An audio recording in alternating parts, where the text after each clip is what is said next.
E pra të dashur miq, ja ku po ritakohemi sërish së bashku, këtë herë për të komentuar pak një ngjarje që unë gjithmonë kam qenë kundër realisht. Mendoj që ne gazetarët kemi mundësinë për të dhënë çdo lajm, por jo për ta tepruar atë. Dhe në qoftë se një artist vërtet nuk ndihet mirë nga emocionet e tij momentale, sepse unë edhe me Fifin që parë shpjegova që artistët din të shprehin emocione të ndryshe, ne duhet ta mirëkuptojmë atë. Erik Loshi, siç duket ka një peng brenda vetes që nuk mund ta tejkalon. Gjatë ditës kur ai jepte intervistë për Shpatin, domethënë ishte shumë afër me afatin kohor ku sapo ishte dhënë lajmi që Shpati kishte ndruar jetë, Erik Loshi përjetoi një moment që filloi që të qanë më të madhe gjatë asaj intervistës. Dhe gjatë momentit kur Eriku më pas e ka parë intervistën, ai është ndjerë shumë keq dhe ka kërkuar që kjo intervistë të largohet nga YouTube-i, por me patjetër që televizioni të cilin Eriku ka dhënë intervistën nuk ka rënë dakord që ta largon këtë intervistë nga YouTube-i dhe këngëtari Erik Loshi ka rrëfyer një situatë teje të pakëndshme që ka përjetuar pas ndarjes nga jeta të mikut të tij, artistit të njohur Shpat Kasapi, duke u shprehur i revoltuar ndaj disa reagimeve që i ka konsideruar të shëmtuara dhe mungesë totale ndjeshmërie. Në një intervistë së fundmi në një podcast, Loshi tregoi se pas humbjes së papritur të Shpat Kasapit në moshën 40 vjeçare, ai ishte i ftuar në një emision televiziv për ta kujtuar dhe nderuar figurën e tij. Gjatë asaj dalje, emocioni e kishte pushtuar dhe nuk kishte mundur t'i frenonte lotët e tij. Por ajo që ka indinjuar më shumë artistin ka ndodhur pas kamerave, se sipas tij, disa komente që janë bërë kanë qenë jashtë çdo norme njerëzore. Pas emisionit kam dëgjuar komente si: sa bukur qaje, madje më kanë ardhur edhe ftesa të tjera që të qaj prap për Shpat Kasapin nga një gazetar.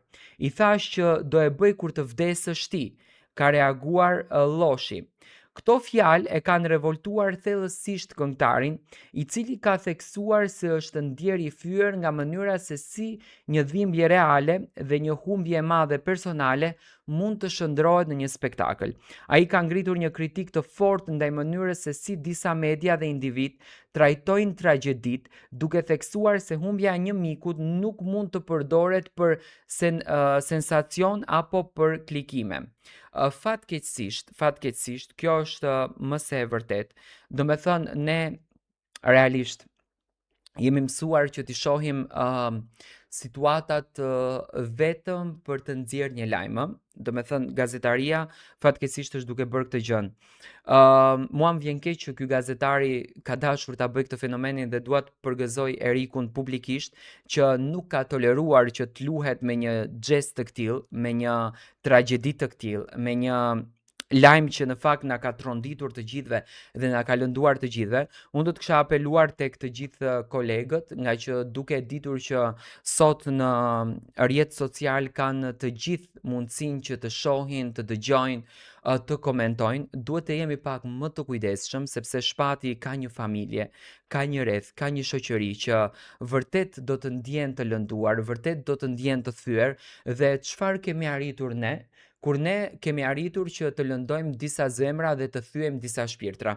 E bukur është që ne Shpatin ta kujtojmë gjithmonë duke buzëqeshur, që ne Shpatin ta kujtojmë gjithmonë duke gëzuar dhe jo Shpatin ta kujtojmë me lot. Shpati nuk ishte personazh që qante. Shpati ishte personazhi kur edhe rrëfente një histori të dhimbshme të jetës së tij që ka ndodhur domethënë te Labinot Gashi në emisionin Një kafe me Labin, që ka fol për të jatin e tij, që ka thënë dëshira ime më e madhe është të pi një kafe me babin dhe ta përqafoj.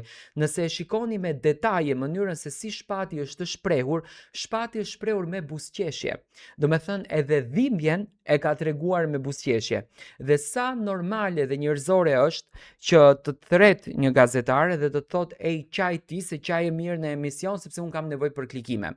Andaj Erik Loshin unë dua ta përgëzoj për këtë seriozitetin që tregon dhe në fund të ditës që po tregon se ekzistojnë akoma shoqëri në këtë ditë ku shoqëria ka humbur dhe interesi, që do të thënë interesi është edhe në vdekje, ha?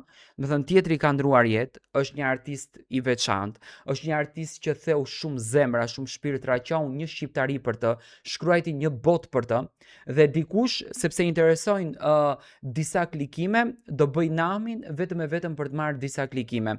Erik Lloshi ndihet shumë i thyer nga mediat shqiptare dhe nga trajtimi që kanë bërë disa media për shpat kasapin dhe apelon që të mos përdoret dhimbja e tjetrit për klikime.